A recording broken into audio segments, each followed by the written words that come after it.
What's going on, guys? Welcome back to another video and welcome to your stimulus check update, stimulus package and infrastructure update and daily news report for Sunday, May 30th.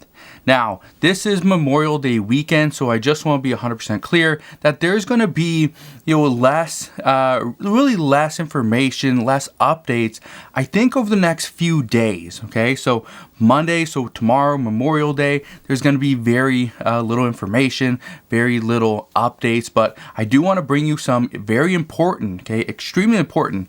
Okay, there's one really important date that we need to look after, and there's also some other important information that I want you to be aware about. So that's what I'm going to cover in today's video. Just understand that over the next few days, we're probably going to see less updates. I'll still bring you the information, the daily news, but just understand it might not be as critical over the next few days. So just keep that in mind. Now, here's what we know. Another stimulus check is actually being considered, and some are saying that is not out of the question as it serves a greater purpose than other legislation. We also know Democrats are fighting with the idea to kill the filibuster that has long prevented them from passing their own agenda. According to reports, President Biden let GOP negotiators know that the infrastructure package around $1 to $1.2 trillion would suffice. 23 Republican governors will not extend the pandemic unemployment benefits, as they say this is causing a massive amount of labor shortages. And this is scaring many economists because they're saying that this is not entirely true. And we know the Equal Employment Opportunity Commission, that's the EEOC, has stated that employees have the right to require a COVID vaccine, and they can provide incentives, including cash, as a perk. So we're going to go over all those things today. If you can, do me a favor, go ahead, hit that thumbs up button. It really does help out the channel. And also consider subscribing so that I can continue to keep you updated on everything that is going on. So let's get into it. First, another stimulus check is being considered, and some are saying this is not being considered as out of the question as it serves a greater purpose than other major legislation. A stimulus check gets to the people. It goes back to the people first. Okay, and that's what we need to get back to. We need to address that is, let's not give money to, big businesses. Let's not give money to other priorities. Let's give money to the American people. It's their money. We pay about 80% of the annual revenue that goes into the government. It's about 80% coming from individuals like me and you. So they are saying that give it to the American people first, get them back on their feet, because if the American people have it, they will be able to provide a better economic recovery and a more sustainable recovery. And this would be a huge boost to the United States. They say the only problem is right now, according to reports, is that it indicates that roughly 10 to 20% of the funds that go to stimulus checks are just wasted funds, that they don't actually go back into the economy. They go to people's bank accounts, and it sits in the bank account like savings. They put into stocks or investments, right? And so it never really goes into the economy. Here's what we know. Experts say that if this is true, and if we just use the previous stimulus package, the $1,400 checks, that was a very large package. Right now, we are estimating that we have spent roughly $400 billion. I think it comes out to $393 billion, somewhere around there. We'll just go with $400 billion. So 10 to 20% is anywhere between $40 to $80 billion. And some say that this is not actually wasted because it will get into the economy at some point, but it could just take a little while. If somebody has a surplus of cash, they have a good amount of money, they have a great nest egg, they don't have to worry about working, or they don't have to worry about a $1,400 check. What do you think they're going to do if they get this extra $1,400? They're going to save it or invest it. Well, if you save or invest, you invest for a purpose, some form down the road, right? Maybe it's retirement, maybe you're going to buy a house or a car or for a college fund, but you are going to use it at some point. So that's what economists are saying, is that maybe we put in additional stimulus check now, get the lower income individuals and the people that are really hurting, get them back on their feet, but for those that do have a surplus of cash, we may not see that money today, but they're not just going to go and burn it. What they're going to do is they're going to most likely save it. And if they save it, they're saving for some type of expense in the future. Okay, something that is unforeseen. That is the key. That money will come back into the economy, and that's what experts are saying. That right now, some say that no, it's just wasted money, but others say and argue that no, it's not wasted. It will go back into the economy. It could just take a little while. So right now, what we know is there will be a larger push for that fourth stimulus check. I think as more people argue the fact that it's not wasted money, it has a higher purpose than some major legislation. I do believe, and experts do believe as well, and I'm not saying I'm an expert, I'm just a guy on YouTube telling you the updates, right? Okay, I just want to be clear. Okay, I'm not a lawmaker. I don't get to decide what they pass and what they don't. I just want to be clear. I'm just a guy on YouTube. But experts are saying that we are getting closer to seeing an additional stimulus check. And right now, Congress is pretty much putting it on President Biden. Biden's putting it on Congress. But in the end, they will most likely come back and provide additional stimulus. We just have to wait and see and be patient. Again, all experts do say that if it happens, it would most likely happen in the fall. So we just got to be aware of this. And I just want to be clear. It's not going to happen today or tomorrow. It would most likely happen sometime in September, but most likely in October. That's what we're hearing. So we'll see what happens there. We also know Democrats are fighting with the idea to kill the filibuster that has long prevented them from passing their own agenda. What we hear is that many Democrats right now say that they're giving President Biden more time to pass a bipartisan infrastructure package. The reason I put bipartisan in quotes is simply because right now, even though the bill that is most likely going to pass, if it's bipartisan, will be a Republican bill. Okay, it's going to have Democrats' priorities, but it's going to be a Republican bill. It's going to be what Republicans want to pass. That's the only way it's going to work. If it's a Democratic bill, Republicans will not vote for it. Okay, they will not support it, so it will not be bipartisan. So what we know right now is that right now Democrats are giving President Biden more time to negotiate, but at some point they say a partisan bill will have to be created. And due to all the bills being rejected by Republicans up to this point, some are saying that the only way to get in their own agenda is by ending the filibuster. That's the only way. However, some say that this is not true and that there are other options available. Here's what we know. According to reports, President Biden let the GOP negotiators know that the infrastructure package, somewhere around $1 to $1.2 trillion, would suffice for the time being. We know this because, according to a few White House aides, they are saying that the certain provisions that were in the infrastructure package are actually being addressed elsewhere. So that was one of the reasons why they went from 2.25 trillion down to 1.7, because some of those priorities were being addressed elsewhere. So that gave them the ability to drop it down. However, what we know now is if Democrats were to prolong this negotiation, that would actually drop their offer even further, because those pieces of legislation would be addressed elsewhere as well. So that's kind of what we're hearing there. President Biden did tell the lead GOP negotiator, Shelley Moore Capito, that, and I quote, "We are going to have to close this down soon." And according to White House aides, soon is going to be June 9th. We are 10 days away.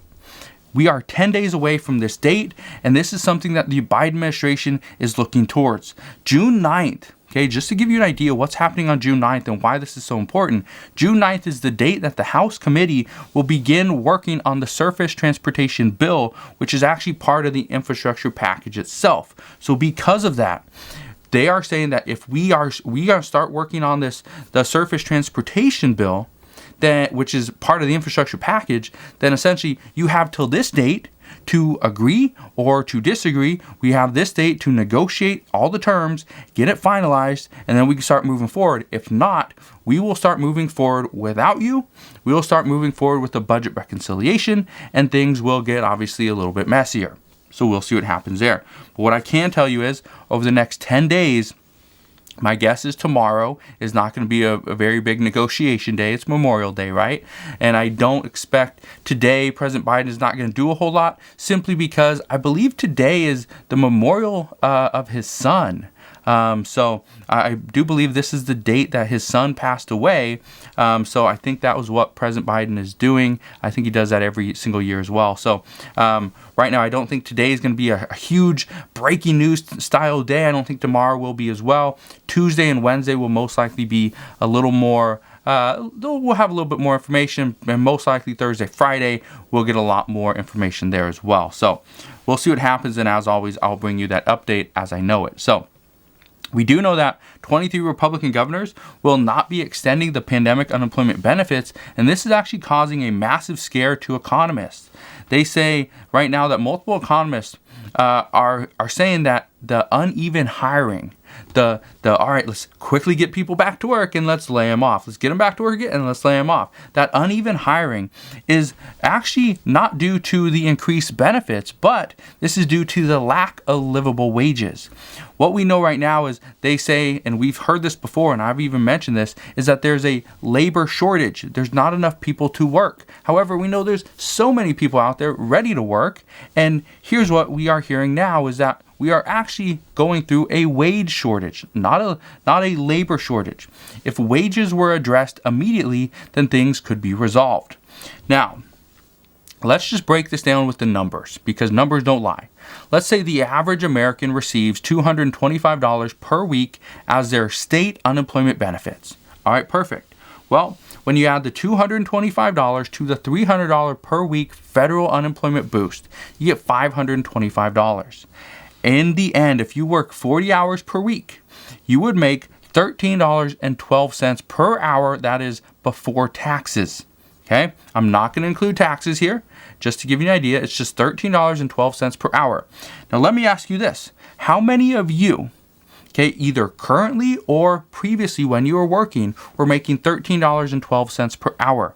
Let's say you only make $7.25 per hour, which is the federal minimum wage. If that's the case, why would you go back to work? Why would you go back to work for $7.25 per hour when you can make an additional $6, roughly $6, by collecting unemployment benefits? This is the issue we're seeing, and this is one of the reasons why some states that do have a federal minimum wage of $7.25 per hour, they have a higher unemployment rate than states that don't have that low minimum wage. So because of that, that's what we're hearing. This is the reason why economists are saying it's not a labor shortage, it's a wage shortage. If people had enough money, if they were making a livable wage, then yes, they would go back to work. So let me know what your thoughts are on this down in the comment section below, and let me know. You don't have to tell me how much you make. Honestly, has none of my business. Nobody needs to know that. That's yours. That's private, right? But let me know. Are you making, or did you, $13.12 per hour? If not, would you rather stay on unemployment and collect the $13.12 per hour, that is the average, or would you rather go back to work and make less? Right? That's the question we're hearing. So let me know down in the comment section below. And lastly, talking about unemployment, the EEOC, that's the Equal Employment Opportunity Commission, has stated that employers have the right to require a COVID vaccine, and they can actually incentivize people, including cash payments as a perk. So here's what we know. And a lot of people believe that this is not right, that employers should not have the ability to require somebody to get the vaccine. And that is true. That as an employee, you would not want to be told what to do. But as an employer, if I feel that that is in the best interest of my business, and that's going to be the best way to bring in customers, then I can require it according to the EEOC. However, and just keep this in mind, as the employee, you have the right to refuse to work for somebody that requires a vaccine. And as an employer, you have the right to refuse an employee that does not go and get the vaccine. So you both have rights, and that's what we need to keep in mind is an employee has rights, so does the employer. So keep that in mind. The EEOC says that coercion, you cannot coerce somebody to get the vaccine as an employer, but you can incentivize this. Now I tried for the life of me to figure out an example. What would be the difference between coercion and incentivizing? And I can't figure it out. And one of the issues that I found was, for one, the EEOC doesn't even provide examples because they don't want to get into the middle of what is legally coercion and what is legally incentivizing. So even them themselves have no clue, and they will not provide examples. So what is being coerced into getting the vaccine and what is being incentivized? I have no clue. If you guys have an example, please let me know down in the comment section below, because honestly, I looked all over the internet and I can't find a thing. So we know, okay, and I understand a lot of people say that no, this is not right, but it is what it is. But what we know is that multiple states are offering incentives to go and get the vaccine. Okay, just to give you an idea of the states, it's not just one or two. A lot of people are saying, oh, California, they're going to offer $1.5 million to 10 different people. And that's true. And it's from 12 and up. So if you are 12 to 18, what we know as of right now, Governor Gavin Newsom stated that if you are, if you're younger, right, you're not an adult yet, okay, as a teen or as an adolescent, if you were to win this $1.5 million prize, and again, 10 people are going to win this. If you win this or you win the $50,000 prize, what we know is that teens, anybody under the age of 18, is actually going to get this money put into, I believe, a trust or a savings account, and that money will not be able to be touched either by you or your parent until you turn 18 years old. So just keep that in mind. But these states that are offering incentives, okay, they're not coercing you. These are incentives. These are California, Colorado, Delaware, Illinois, Maine, Maryland, Minnesota, New Jersey, New York, Ohio, Oregon, and West Virginia. So my guess is, and this is just my guess, and my guesses are usually pretty accurate. They're not 100% on, but they're pretty close. My guess is, over the next couple of months, I anticipate there will be more states that will offer incentives, whether it's a lunch date with the governor, like some states are doing, whether it's $1 million cash prize like Ohio's doing, whether it's $1.5 million like California, or some are just going to give you a savings bond, for $50 to $100. It doesn't matter what it is, but my guess is more states are going to offer this very soon. So just keep that in mind as we know more about what states offer what type of bonuses and incentives. I promise I will fill you in on those updates as well, because even if you got the vaccine already, you would qualify for these as well. So just keep that in mind. But I just want to thank you guys for watching. Have a wonderful Sunday. Hopefully you're going to do something fun for this Sunday or Memorial Day. Hopefully you're not working.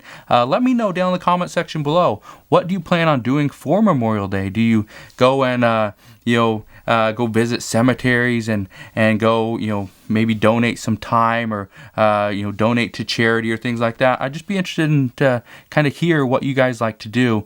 Tomorrow I'll probably fill you in on what I'll be doing, but again, that will be tomorrow. So again, thank you guys for watching. Have a wonderful rest of your Sunday. Consider subscribing, and I'll see you guys on the next one.